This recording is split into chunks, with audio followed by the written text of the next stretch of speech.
L'abril de l'any passat s'inaugurava a Navarcles un espai que havia de ser el punt de referència de l'activitat cultural del municipi. Al llarg del primer any de vida així ha estat i ara l'equipament es prepara per celebrar el seu primer aniversari amb la col·laboració de totes les persones que durant aquests mesos han passat per la Creueta Centre Cultural. L'eix central d'aquesta celebració serà el lip-dub que s'està preparant per al dia 22 de març.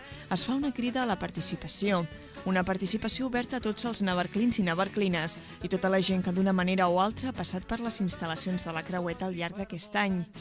La gent es podrà apuntar fins al dia 10 de març, omplint una butlleta d'inscripció, que s'haurà de lliurar al mateix centre cultural. Una inscripció que és important de cara a la bona organització el dia del rodatge.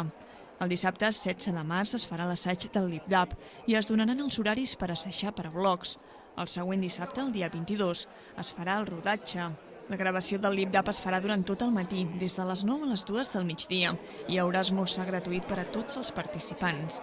El resultat final de la gravació, és a dir, el lip-dub, es podrà veure el proper dia 12 d'abril al vespre, coincidint amb els actes de celebració de la Creueta Centre Cultural de Navarcles.